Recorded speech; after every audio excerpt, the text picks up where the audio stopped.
Good morning, and welcome to your 12th meditation. Do you have a hard time saying no? If you answered yes to this question, you're definitely not alone. Saying no can be difficult for many different reasons, not all of which are bad. Indeed, the problem often arises from a keen sense of empathy and a desire for others to be happy. And this wonderful altruistic impulse can go uncelebrated in a world that honors individualism and tends to reward uncompromising behaviour.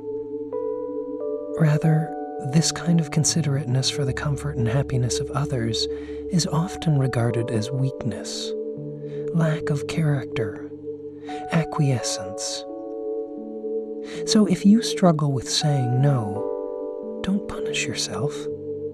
Instead, remind yourself of what society tends to forget.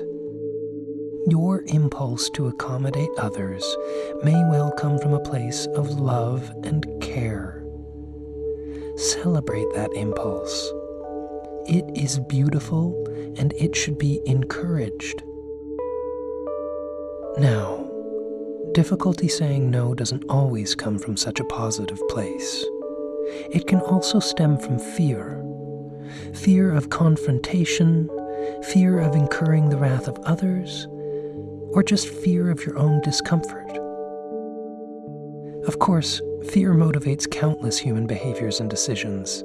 It's perfectly normal, and just as in the case of the altruistic impulse, should not be punished.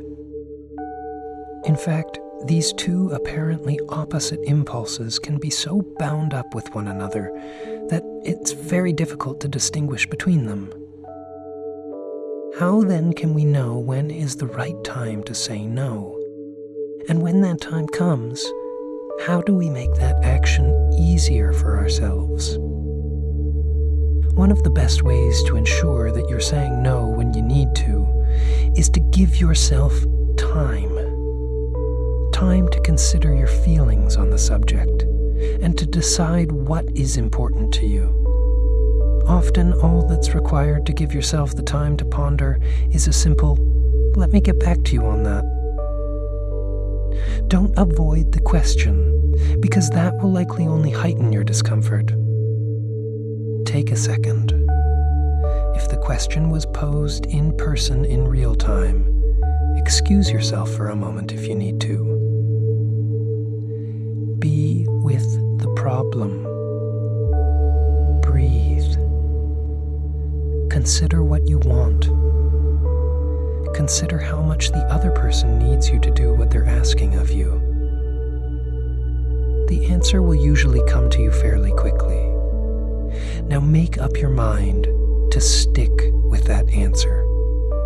The more conviction you're able to muster, the less likely you are to waver when you have to confront the person who is asking something of you. Also, the more you exude conviction, the more you project to yourself and the other party that the decision you've made is obvious and so incontestable. The truth is that we often put far more pressure on ourselves in these situations than whatever pressure is coming from outside. If you deliver your answer clearly with conviction, it is rare that anyone will be hurt or offended by your refusal. So be sure to take the time that you require to make your own decision concerning any request of you that gives you pause or makes you uncomfortable.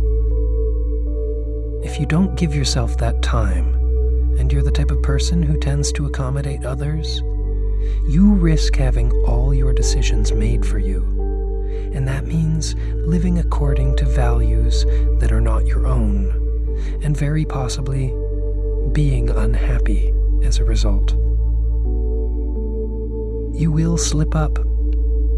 You will respond to requests automatically now and then and find yourself in situations you'd rather not be in. No worries, it happens. And sometimes we simply have less control over a situation than in others.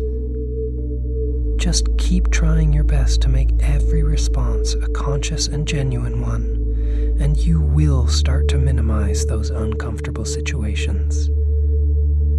Keep it up. You're doing great. wonderful day. This podcast was brought to you by Odium.